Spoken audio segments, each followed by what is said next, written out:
नमस्कार साथियों। पिछली वीडियो में हमने भारत के भूगोल के बारे में देखा था और फिर हमने ये सोचा है कि भारत और राजस्थान का भूगोल हम दोनों साथ साथ पढ़ लें ताकि दोनों को आपस में लिंक करके समझने में अपने को आसानी रहेगी। ठीक है, तो उसी क्रम में जैसे भारत का भौतिक प्रदेश वाला जो है अपना चैप्टर ख़त्म हो चुका है, तो आज जो है हम राजस्थान का एक सामान्य परिचय देखेंगे। उसके बाद राजस्थान के भौतिक विभाजन को हम देख लेंगे। उसके बाद हम भारत की नदियों को देख लेंगे और फिर राजस्थान की नदियों को, और इसी तरह हम एक पार्ट भारत का और दूसरा पार्ट राजस्थान का साथ साथ देखते रहेंगे, तो दोनों की जो ज्योग्राफी का पोर्शन है वो एक साथ कंप्लीट हो जाएगा। ठीक है, तो आपको अगर भारत का भूगोल देखना है तो आप प्लेलिस्ट में जाएं भारत के भूगोल में, जिसमें 2 जो वीडियो हैं वो भारत के परिचय के बने हुए हैं और 3 वीडियो में हमने भारत के भौतिक प्रदेशों का विभाजन देखा है। ठीक है, चारों भौतिक प्रदेशों का विभाजन अपन ने उसमें मोटा मोटा रूप से देख लिया है। ठीक है, तो फिर आज शुरू करते हैं अपन राजस्थान का परिचय।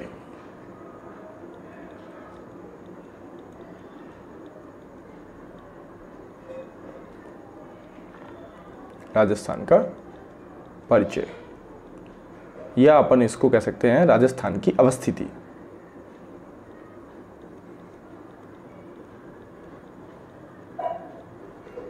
राजस्थान की अवस्थिति, जैसा भारत के संदर्भ में देखा था, एक छोटा सा हम यहाँ ग्लोब बना ले। ये वाला जो है ये उत्तरी अक्षांश है अपना और ये दक्षिणी अक्षांश है। ये पहले देख चुके हैं अपन, इसको हम उत्तरी अक्षांश कहेंगे। ठीक है, और इसको हम दक्षिणी अक्षांश कहेंगे। ठीक है, फिर यदि हम इसको फिर से 2 भागों में विभाजित कर लें तो ये वाला जो आपका भाग है ये है पश्चिमी देशांतर और ये वाला भाग है हमारा पूर्वी देशांतर। ठीक है ना, और भारत जो है अपना इस जगह उसकी अवस्थिति है। तो चूंकि भारत जो है उसकी अवस्थिति हम देखते हैं उत्तरी अक्षांश और पूर्वी देशांतर में है। उत्तरी अक्षांश एवं पूर्वी देशांतर।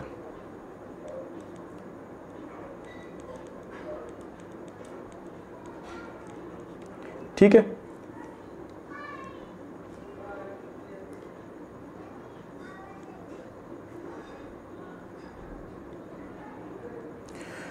तो राजस्थान की अवस्थिति देख लेते हैं। सबसे पहले हम ये देख लें कि राजस्थान की अक्षांशीय और देशांतरीय विस्तार क्या है। तो राजस्थान का जो अक्षांशीय विस्तार है वो यहाँ से आप एक रेखा देख रहे हैं, ये वाली जो रेखा है वो ये क्या रेखा है, ये है 23 डिग्री 3 मिनट उत्तरी अक्षांश से। कौन सा अक्षांश है? उत्तरी अक्षांश से ऊपर 30 डिग्री 12 मिनट उत्तरी अक्षांश। ठीक है, क्यों उत्तरी अक्षांश है? क्योंकि ये जो है राजस्थान उत्तरी अक्षांश में स्थित है, दक्षिणी अक्षांश में स्थित नहीं है। अब जो है हम इसका देशांतरी विस्तार देखें तो यहां से ये है आपका 69 डिग्री 30 मिनट पूर्वी देशांतर से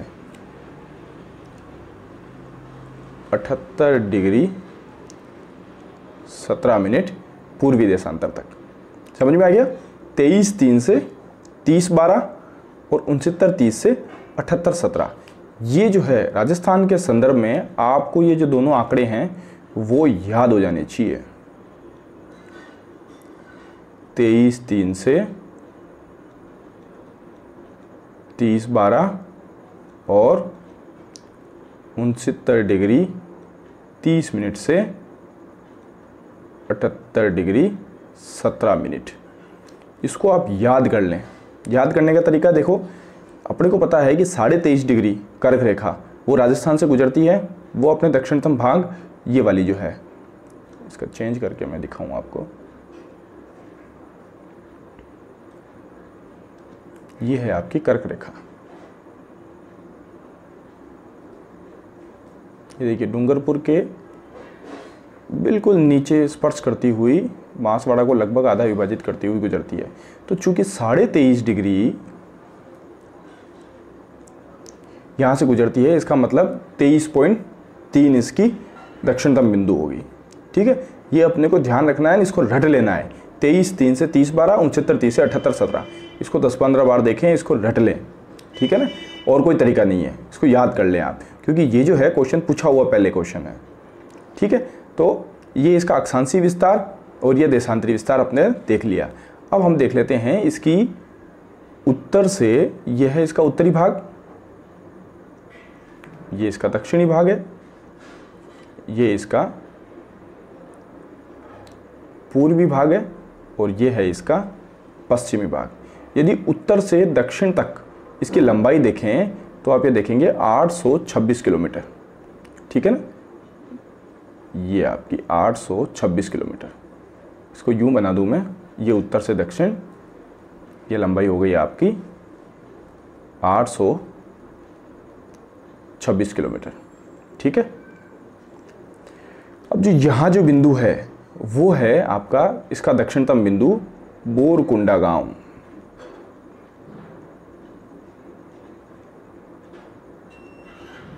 ठीक है, बोरकुंडा ये कौन से जिले में है, तो अपने को ध्यान में रखना है, ये बांसवाड़ा जिले में है। इस तरह राजस्थान का जो दक्षिणतम जिला है वो कौन सा हो गया आपका, बांसवाड़ा जिला। ये आपका जो है ये बांसवाड़ा जिला है। ठीक है, और इस बांसवाड़ा जिले का ये जो है वो बोरकुंडा गांव। ठीक है, अब यदि इसके उत्तर की तरफ चले, यहाँ इस जगह 30.12 पे, तो ये है आपका कोणा गांव। ठीक है, और ये किस जिले में अवस्थित है, ये आपका गंगानगर। ठीक है ना, ये आपका गंगानगर में अवस्थित है कोणा गांव। और ऊपर से नीचे तक, उत्तर से दक्षिण तक इसकी लंबाई कितनी हो गई, 826 किलोमीटर। राइट, ये आ गया समझ में। अब यदि इसको अपन पूर्व से पश्चिम देखें, ये आपका पूर्वी भाग हो गया, ये आपका पश्चिमी भाग हो गया। ठीक है, तो ये हम देख रहे थे कि इसका पश्चिम से लेके पूर्वी विस्तार। ठीक है, तो इसकी जो कुल लंबाई है वो है 869 किलोमीटर। ठीक है, ये जो हिस्सा है ये कितना लंबा है, 869। तो इसका मतलब ये क्या है कि पश्चिम से पूर्व की तरफ ये ज़्यादा चौड़ा है, उत्तर की दक्षिण तरफ इसकी चौड़ाई या लंबाई कम है। तो इसकी लंबाई जो है वो, इसका विस्तार कहें, लंबाई चौड़ाई की बजाय इसका विस्तार कहें, तो पश्चिम से पूर्व की तरफ जो है इसका विस्तार ज़्यादा है। और ये वाला जो भाग है ये है 869 किलोमीटर्स। ठीक है ना, अब यहाँ देखें अगर हम, तो जैसलमेर में अपना जो जिला है वो है जैसलमेर, और स्थान है उसका नाम है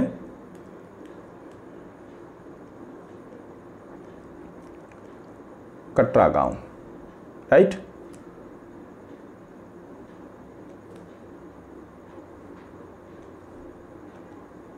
कटरा गांव। और यहाँ जो है वो आपका डिस्ट्रिक्ट तो है धौलपुर, और गांव का नाम है सिलान गांव। ठीक है, सिलान, और तहसील है आपकी राजाखेड़ा, और डिस्ट्रिक्ट कौन सा है आपका, धौलपुर। तो ये ध्यान में आ गया।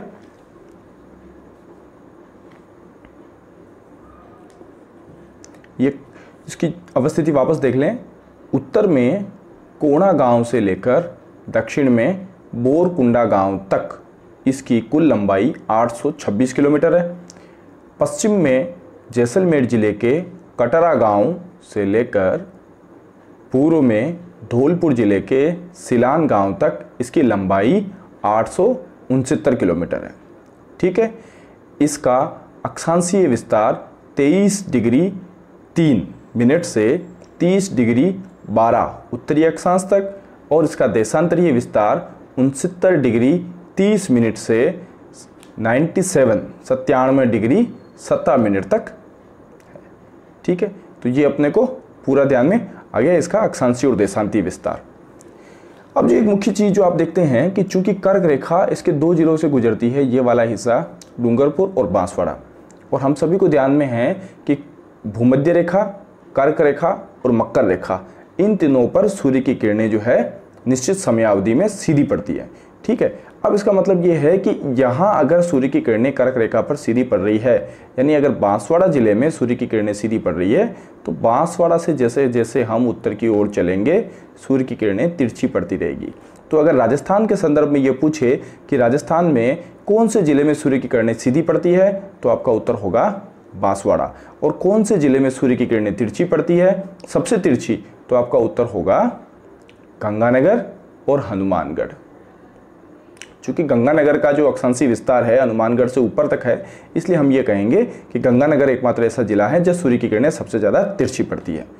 इसी तरह यदि हमसे पूछे कि सूर्योदय राजस्थान में सबसे पहले कहाँ होता है, तो हम कहाँ कहेंगे कि राजाखेड़ा धौलपुर में सबसे पहले सूर्योदय होता है। ठीक है, और उसके बाद में सूर्योदय सबसे लेट कहाँ होगा, जैसलमेर में, क्योंकि हमको ध्यान में है कि सूर्य जो है वो पूर्व दिशा की ओर उदय होता है और हमारी धरती पश्चिम से पूर्व की ओर सूर्य के चारों तरफ चक्कर लगाती है।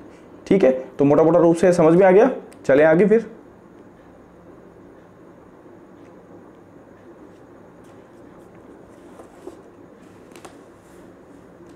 ठीक है ना, तो इस तरह अपन ने देख लिया कि वापस एक बार मैं आपको रिवाइज करा देता हूं।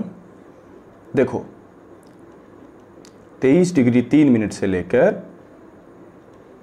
30 डिग्री 12 मिनट तक और 69 डिग्री 30 मिनट से लेकर 78 डिग्री 17 मिनट तक, ये इसका अक्षांशीय और देशांतरीय विस्तार। ठीक है, ये है आपका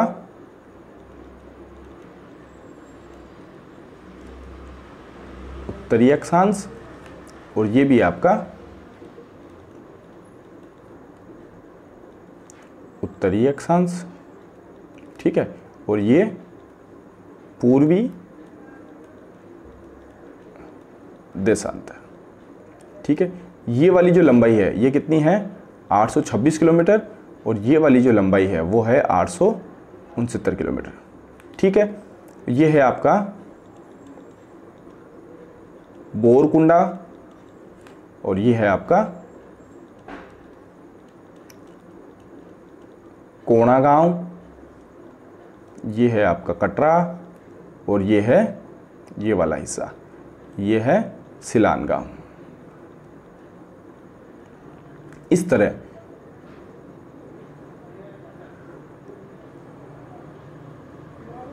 ये आपका राजस्थान हो गया। अब इस राजस्थान की कुल अगर क्षेत्रफल देखें तो वो है इसका कुल क्षेत्रफल, इसका कुल क्षेत्रफल है 3,42,239 किलोमीटर स्क्वायर, ये वर्ग किलोमीटर। तो 3,42,239 वर्ग किलोमीटर इसका कुल क्षेत्रफल है। ठीक है, ये जो भारत के कुल क्षेत्रफल का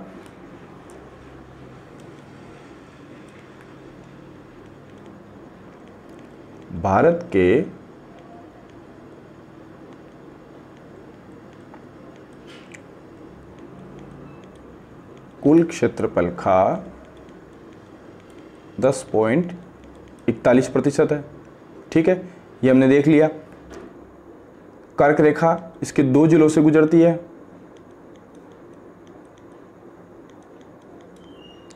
सबसे पहले डूंगरपुर और बांसवाड़ा से, ये भी हम देख चुके हैं। ठीक है, अब यदि इसकी क्षेत्रफल की बात करें तो ये इजराइल से लगभग 17 गुना बड़ा है। ठीक है, और श्रीलंका से इसका क्षेत्रफल 5 गुना ज़्यादा बड़ा है। इसी तरह हम देखें तो इंग्लैंड से ये लगभग 2 गुना बड़ा है। और हमको ध्यान में है कि भारत में क्षेत्रफल की दृष्टि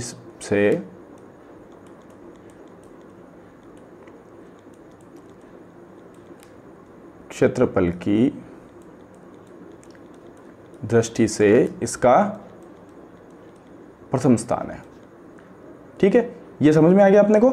अब जो है हम इसका स्थलीय विस्तार जो है, इसकी स्थलीय सीमाएं जो है वो देख लेते हैं। ठीक है, इसकी कुल स्थल सीमा की बात करें, ये जो सारा है कुल स्थल सीमा, ये वाला जो पूरा पोर्शन है यहाँ से लेके ये पूरा और ये वाला स्थल सीमा, तो कुल स्थल सीमा जो है इसकी, या इसको कुल सीमा ही कहें, इसकी कुल सीमा जो है इसकी वो है 5,920 किलोमीटर।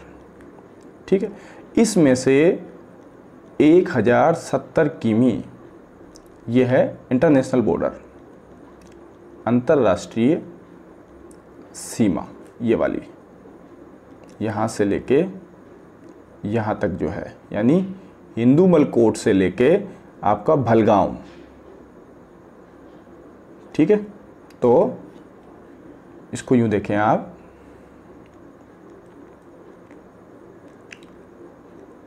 हिंदू मलकोट से लेके भलगांव, ये कहाँ मिलेगा आपको? बाड़मेर में।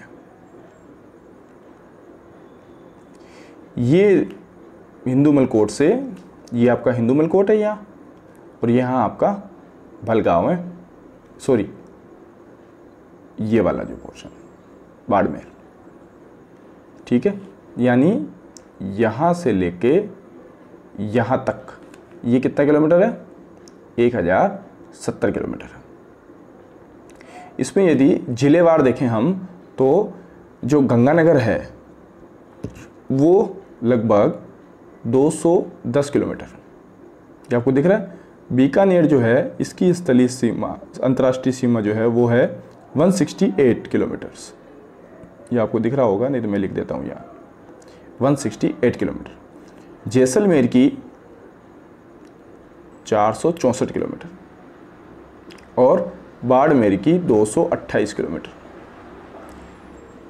ठीक है, यहाँ मैं लिख देता हूँ 210 किलोमीटर। अब इस दृष्टि से देखें तो कौन कौन से जिले हैं जो अंतर्राष्ट्रीय सीमा बनाते हैं। तो सबसे पहला आपका ऊपर श्रीगंगानगर हो गया, फिर बीकानेर हो गया, फिर आपका जैसलमेर हो गया, और फिर आपका बाड़मेर हो गया। ठीक है, तो सबसे ज़्यादा अगर हम सीमा देखें तो वो आपको दिखाई दे रही है यहाँ जैसलमेर,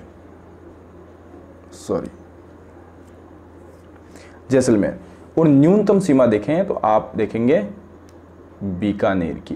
यदि घटते हुए क्रम में देखें तो फर्स्ट आपका जैसलमेर, सेकंड आपका बाड़मेर,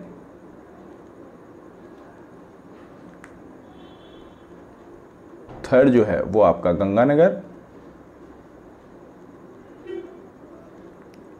फोर्थ जो है वो है आपका बीकानेर।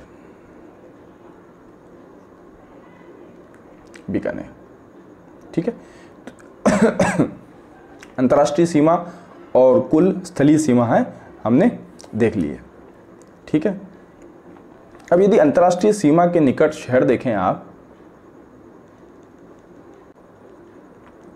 तो अंतर्राष्ट्रीय सीमा के निकट अगर आप सबसे कौन सा जिला मुख्यालय है, वो जो अंतर्राष्ट्रीय सीमा के सबसे निकट है, तो वो है आपका गंगानगर। श्री गंगानगर जो है वो जिला मुख्यालय अंतर्राष्ट्रीय सीमा के सबसे निकट है। ठीक है ना, तो अंतर्राष्ट्रीय सीमा के सबसे निकट कौन है? कस्बा, ये जिला हेडक्वार्टर कहें तो श्री गंगानगर, ये आपके अंतर्राष्ट्रीय सीमा के सबसे निकट है। और सबसे दूर जो शहर है, ये निकट हो गया, और दूर वो है उसका नाम है बीकानेर। ठीक है, तो सबसे निकट हो गया आपका गंगानगर शहर, और बीकानेर शहर अंतर्राष्ट्रीय सीमा से सबसे दूर हो गया। अब यदि राजस्थान के पड़ोसी राज्य और देश देखें तो इसमें सबसे अधिक लंबाई है वो आपकी लगती है मध्य प्रदेश की 1600 किलोमीटर, और न्यूनतम जो है वो है आपकी पंजाब की 89 किलोमीटर। 89 किलोमीटर पंजाब की सीमा, और मध्य प्रदेश की सीमा लगती है आपकी 1600 किलोमीटर। मध्य प्रदेश ये यहाँ से लेके आपका मुरैना तक, ठीक है, यहाँ तक।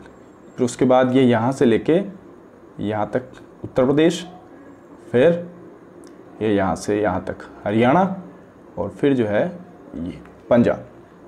पंजाब के साथ कौन से ज़िले लगते हैं तो आपको ध्यान में रखना है, एक आपका गंगानगर और एक हनुमानगढ़। पंजाब के साथ जो है वो आपका गंगानगर और हनुमानगढ़ लगता है। और यदि हरियाणा की बात करें तो हरियाणा के साथ आपका हनुमानगढ़, चूरू, झुंझुनू, सीकर, जयपुर, अलवर और भरतपुर, ये 7 जिले, 1 2 3 4 5 6 7 जिले। कौन कौन से 7 जिले हो गए आपका? हनुमानगढ़, चूरू, झुंझुनू, सीकर, जयपुर, अलवर और भरतपुर। ये जो 7 जिले हैं, ये भरतपुर, ये जो 7 जिले हैं ये आपके हरियाणा के बॉर्डर के साथ लगते हैं।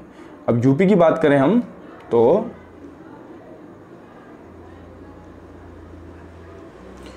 इसके साथ 2 जिले लगते हैं आपका, भरतपुर और धौलपुर, ये यूपी के साथ लगते हैं।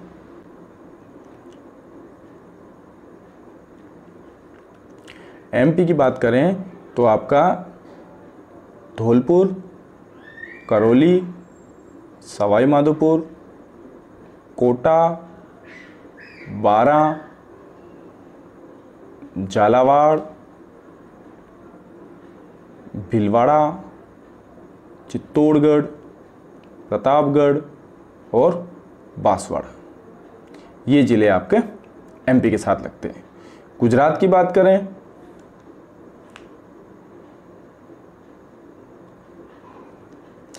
तो वापस आपका बांसवाड़ा, आपका डूंगरपुर, उदयपुर, सिरोही, जालोर और बाड़मेर, ये समझ में आ गया। अब उन जिलों जो राज्य हैं पड़ोसी राज्य, उनके कौन कौन से ज़िले लगते हैं, ये एक बहुत महत्वपूर्ण प्रश्न नहीं है। अक्सर परीक्षाओं में ऐसे प्रश्न जो है पूछे नहीं जाते, और इसके बाद भी यदि आपको देखना हो तो इस नक्शे में दिए हुए हैं, आप इसको पोज करके एक बार इसको पढ़ सकते हो। पर मुझे लगता है इसकी ज़्यादा कोई आवश्यकता पड़ेगी, क्योंकि राजस्थान के संदर्भ में जो है हमें राजस्थान के कौन कौन से ज़िले लगते हैं ये ही ध्यान रहने चाहिए, ठीक है ना। अब जो एक क्वेश्चन अक्सर पूछ लिया जाता है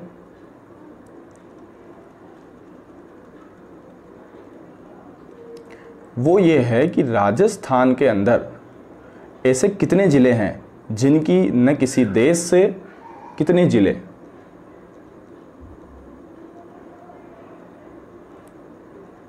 ऐसे कितने ज़िले हैं जो जिनकी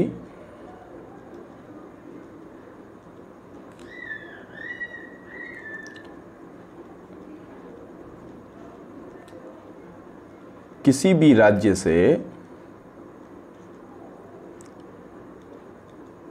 सीमा नहीं लगती, सीमा नहीं लगती है, ठीक है। तो वो आप देखें, याद करने का एक तरीका है, इसको याद रखें आप। बीजेपी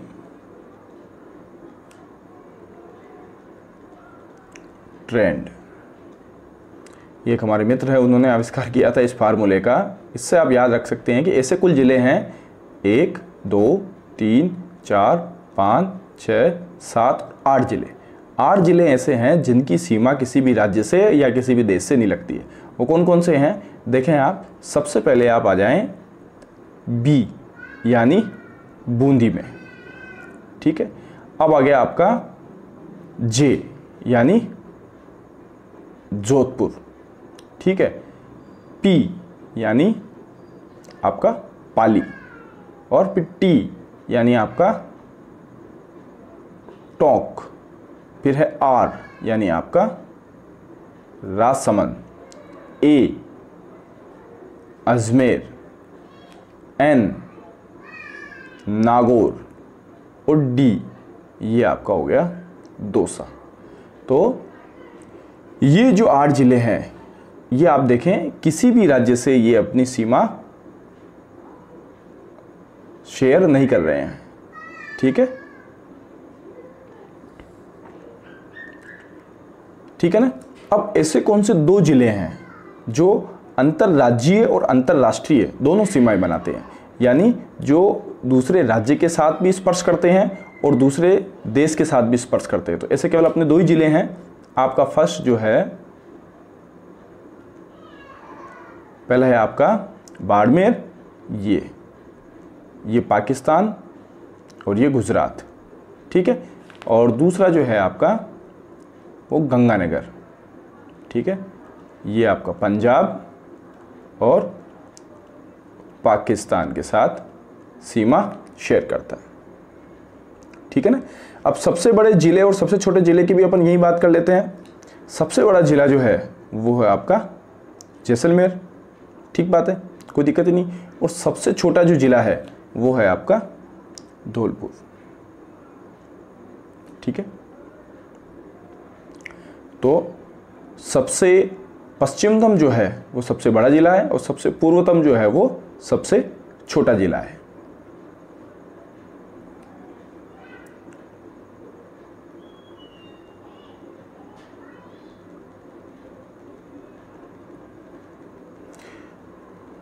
अब यदि उच्चतम और निम्नतम बिंदु की बात करें हम, तो उच्चतम बिंदु जो है वो आपका यहां पाया जाएगा सिरोही में, आबू पर्वत जिसकी चोटी है गुरु शिखर,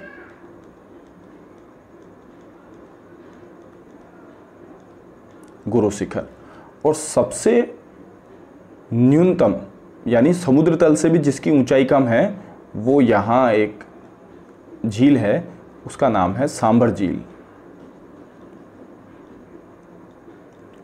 ठीक है। तो हमने ये भी देख लिया, ये गुरु शिखर जो है ये समुद्र तल से लगभग 1722 मीटर ऊंचा है, और सांभर झील जो है ये सागर तल से भी नीची है। हमने जब भारत का भूगोल पढ़ रहे थे तब हमने देखा था कि जो सागर तल से ऊंचाई नापते हैं हम, ठीक है, ऊंचाई जो मापन करते हैं उसका, तो वो जो सागर तल है वो चेन्नई के तट को औसत समुद्री तट माना है, ठीक है। उसी से हम चेन्नई के तट से ही हम औसत ऊंचाई जो है वो समुद्र तल से मापन करते हैं, ठीक है। अब हम जो है मुख्य रूप से इसकी संभागीय व्यवस्था देख लेते हैं, इसके कौन कौन से जिले कब बने इस तरह से देख लेते हैं। एक इसके जिलों का निर्माण भी रह गया था, वो हम देख लेते हैं। हमको ध्यान में है कि 1 नवंबर 1956 को राज्य पुनर्गठन आयोग के अनुसार जब राजस्थान का गठन हुआ तो उस समय जो है वो इसमें कितने जिले थे, 26 जिले थे। 26वां जिला कौन सा था अपना, 26वां जो जिला है वो था आपका अजमेर, ठीक है। उसके बाद 27वां जिला वो आपका बना धौलपुर,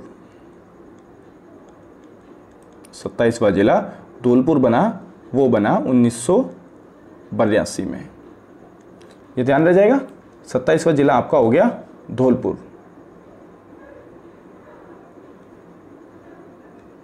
27 के बाद 28वां जिला जो है वो आपका बना 12,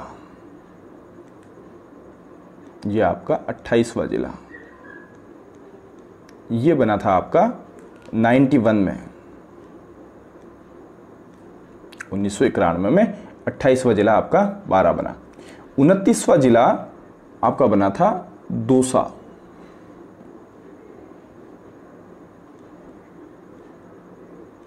29वां दौसा। कलर मैंने एक ही रखा है क्योंकि ये भी कब बना था, 1991 में बना था। और 30वां जिला है वो आपका बना था राजसमंद।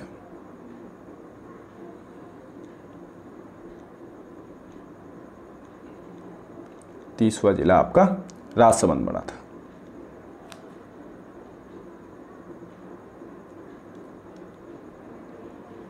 ठीक है, 30वां जिला राजसमंद हो गया। 31वां जिला 1994 में हनुमानगढ़ बना था। 31वां जिला 1994 में कौन सा बना था, हनुमानगढ़ में।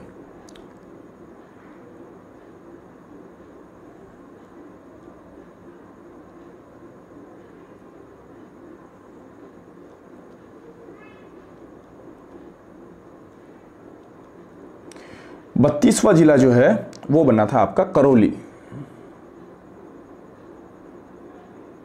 ये आपका करौली 32 32वां जिला बना था 1997 में। और 33वां और अंतिम जिला जो बना है वो बना है आपका प्रतापगढ़। 33वां जिला बना प्रतापगढ़। कब बना ये, 2008 में। ठीक है, इसको वापस देखें हम तो 26वां जिला आपका अजमेर बना था। 26वां जिला आपका अजमेर बना था। 27वां जिला है वो आपका बना था धौलपुर 1982 में, 27वां जिला। ठीक है, 28वां जिला आपका बना था 12 1991 में। यानी 1991 में आपके बने थे 3 जिले। ये अपने को ध्यान में रखना है, यहाँ मैं लिख देता हूँ। देखो 1991 में कितने जिले बने, 3 जिले।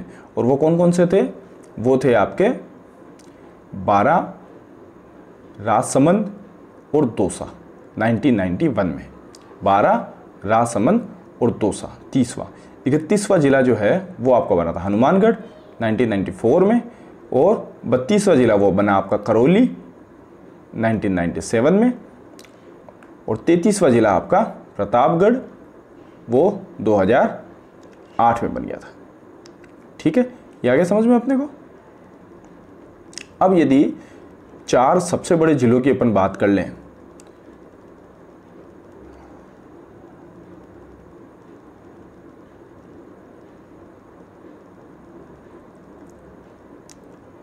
चार सबसे बड़े जिलों की बात कर लें तो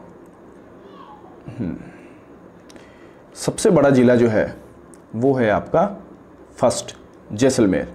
उसके बाद सेकंड नंबर पे आपका सबसे बड़ा जिला है वो है बाड़मेर।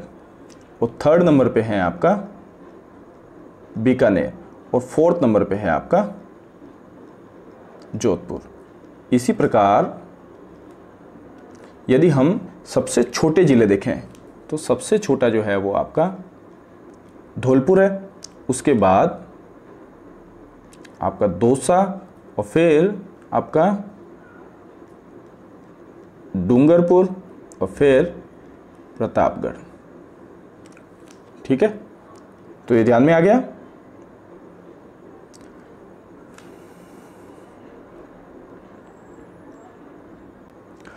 अब राजस्थान के संभागों पे चर्चा कर लेते हैं। जैसे कि अपने को पता है कि राजस्थान में आज कुल कितने संभाग हैं,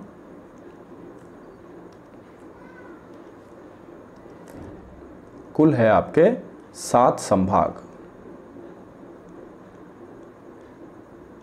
ठीक है, 7 संभाग कौन कौन से हैं वो देखें आप। जयपुर, भरतपुर, अजमेर, कोटा, उदयपुर, जोधपुर और बीकानेर। यदि नंबर डालें इस पे तो जयपुर, भरतपुर, अजमेर, कोटा, उदयपुर, जोधपुर और बीकानेर। तो इस तरह ये अपने कुल 7 संभाग हो गए जिनके बारे में जो परिचय है वो अपने को मोटा मोटा रूप से अध्ययन करना है। ठीक है ना। इन 7 संभाग को देखें तो जैसे कि अपने को पता है कि जब 1 नवंबर 1956 को राज्य पुनर्गठन आयोग के अनुसार राजस्थान का गठन हुआ। उस समय 26 जिले और 5 संभाग थे, ठीक है ना। तो उसके बाद संभागों की संख्या बढ़कर आज कितने हो गई, 7 हो गई। लेकिन बीच में क्या हुआ कि 1962 में 1962 में सुखाड़िया सरकार ने, मोहनलाल सुखाड़िया सरकार ने संभागीय व्यवस्था को समाप्त कर दिया, ठीक है। तो ये अपने को ध्यान में है कि किसने जो है संभागीय व्यवस्था को समाप्त किया, तो वो मोहनलाल सुखाड़िया सरकार थे। उसके बाद 1987 में हरदेव जोशी सरकार,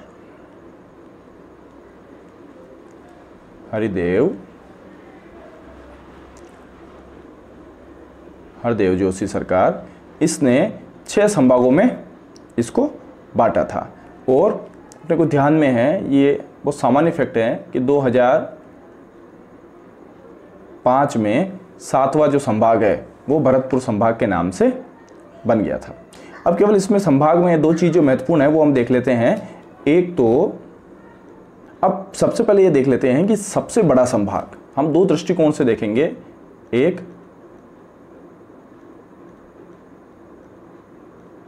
जनसंख्या और दूसरा क्षेत्रफल। जनसंख्या की दृष्टि से जो सबसे बड़ा संभाग है वो जयपुर है, ये हम सभी को ध्यान में है। और क्षेत्रफल की दृष्टि से सबसे बड़ा संभाग वो है जोधपुर, इसमें भी कोई दिक्कत ही नहीं है, ठीक है। तो सबसे बड़ा संभाग ये तो हो गया जनसंख्या की दृष्टि से आपका जयपुर, और ये हो गया आपका जोधपुर।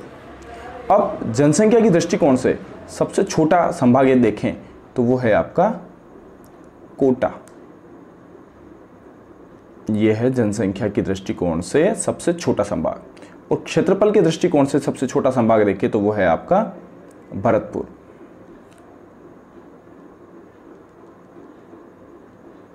छोटा क्षेत्रफल, ये याद रह जाएगा। सबसे लास्ट में जो बना वो सबसे छोटा क्षेत्रफल के दृष्टिकोण से आपका संभाग बना है।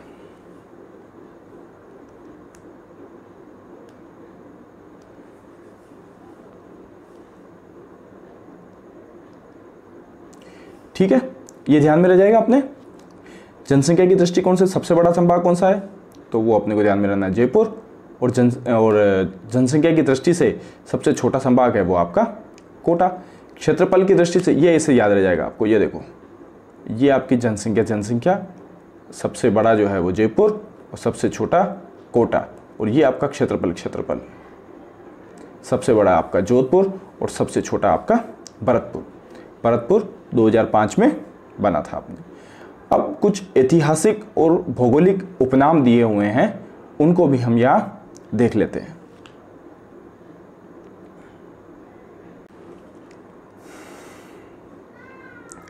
तो सबसे पहले हम देख लेते हैं जो क्षेत्र आता है वो आता है कांठल। तो एक्चुअली कांठल में क्या है कि माही नदी जो हमको ध्यान में है कि ये जब बांसवाड़ा से निकलती है तो थोड़ी सी प्रतापगढ़ में होती हुई ये यहाँ बहती है। तो माही नदी का जो किनारे का क्षेत्र है उसको क्या कहेंगे अपन, कांठल।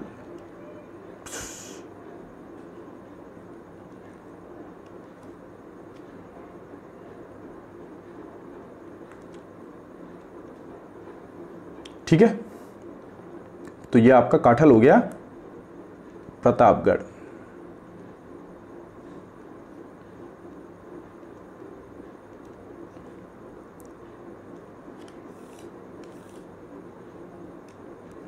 प्रतापगढ़ हो गया। अब एक शब्द आता है मेवल या देवलिया।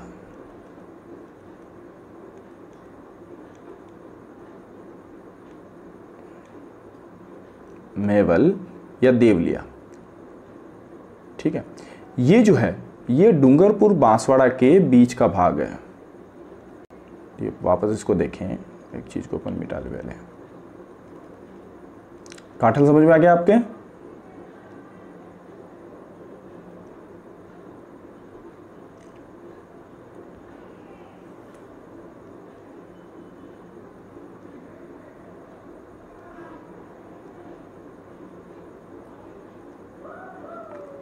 ठीक है, तो ये डूंगरपुर और बांसवाड़ा के बीच का जो इलाका है वो आपका क्या कहलाता है? मेवल या फिर देवलिया। ठीक है, अब गिरवा, गिरवा जो है ये उदयपुर के आसपास की पहाड़ियां हैं। उदयपुर जिन पहाड़ियों से घिरा हुआ है, ठीक है, उसको हम कहते हैं गिरवा। तो ये गिरवा कहाँ है आपका? उदयपुर में। ठीक है, और उसके बाद आपका आता है छप्पन का मैदान। तो प्रतापगढ़ और बांसवाड़ा के बीच ये है प्रतापगढ़ आपका और ये है आपका बांसवाड़ा। इन दोनों के बीच जो 56 गांव है उसको क्या कहेंगे अपन? 56 का मैदान।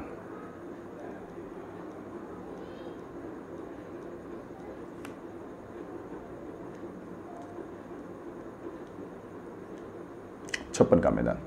तो प्रतापगढ़ और बांसवाड़ा के बीच 56 गांवों के समूह को 56 का मैदान। अब आया आपका भोमट। तो भोमट जो है वो डूंगरपुर, ठीक है, ये पूर्वी सिरोही और उदयपुर का ये जो आदिवासी क्षेत्र है, ठीक है, इसको कहते हैं भोमट।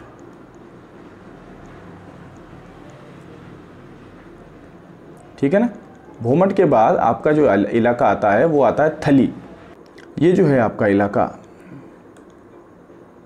ये वाला, ये क्या कहलाता है? थली।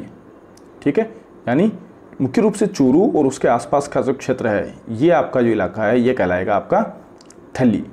ठीक है, अब उदयपुर में और राजसमंद के पास जरगा और रागा एक शब्द आता है देशहरो।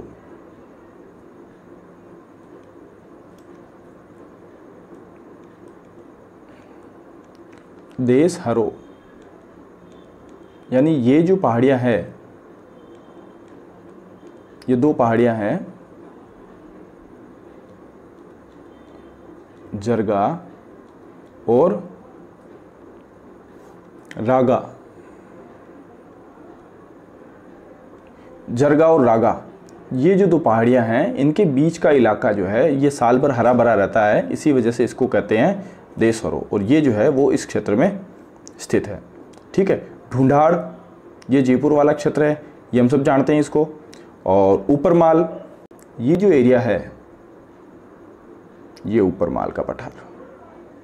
ठीक है, ये मालवा के पठार का ही एक भाग है जिसमें आपका बिजूलिया और भैंसरोडगढ़ वाला जो क्षेत्र है वो ऊपरमाल में आ गया। मत्स्य अलवर वाला क्षेत्र, ठीक है, मेवात अलवर भरतपुर वाला क्षेत्र, ये अपने को ध्यान में आ गए। ठीक है ना।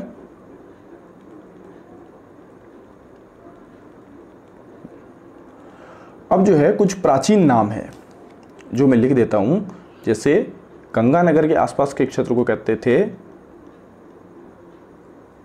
योधेय। ठीक है, ये ध्यान में रखना अपने को। बीकानेर का जो क्षेत्र है उसको पुराने जमाने में कहते थे जांगल। नागौर का जो क्षेत्र है उसको कहते थे अहिछत्र।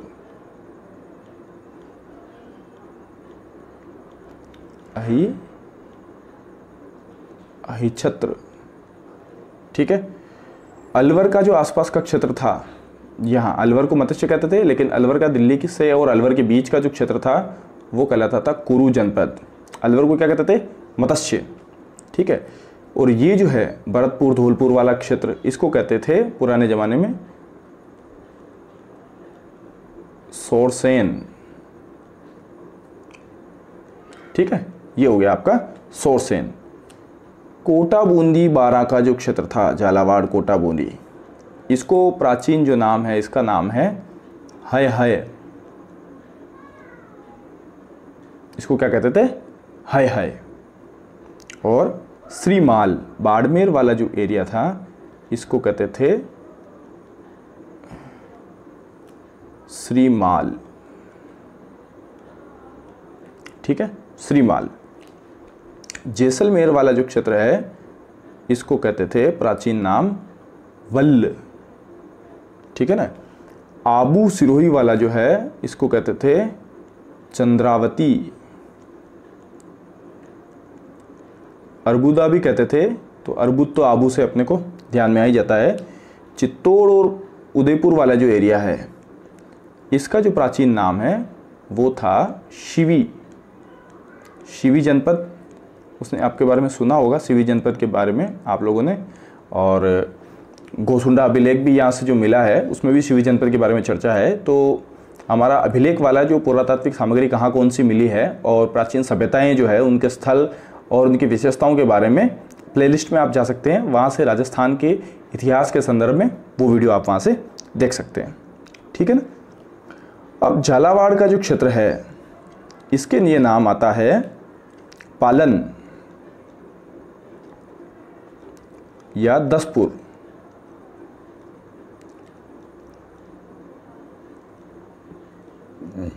ठीक है। बांसवाड़ा के लिए जो क्षेत्र का नाम आता है वो आता है व्याघ्र घाट। व्याघ्र घाट, ठीक है। और जालोर के लिए जो शब्द आता है वो आता है जबालीपुर।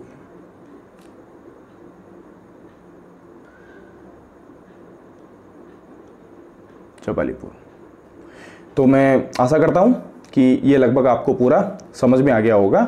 और इसके बाद नेक्स्ट वीडियो जो है हम भूगर्भिक संरचना को, राजस्थान की भूगर्भिक संरचना को लेकर लेंगे, जिसमें हम राजस्थान की जो प्रमुख पर्वतमालाएं हैं, राजस्थान के जो पठारी क्षेत्र हैं, राजस्थान के जो प्रमुख भूगर्भीय शैलें हैं वो किन किन कालों में बनी, उनको भारत के साथ कोरिलेट करते हुए उनको देखेंगे हम। तो इसीलिए हम भारत और राजस्थान को साथ साथ जान रहे हैं, ताकि भूगोल के दृष्टिकोण से एक दूसरे से संबंधित होते हुए पढ़ने में जो विषय है वो रुचिकर भी रहेगा और थोड़ा सा हमारे लिए समझने में भी सरल रहेगा। तो ठीक है मित्रों, मिलते हैं फिर नेक्स्ट वीडियो में।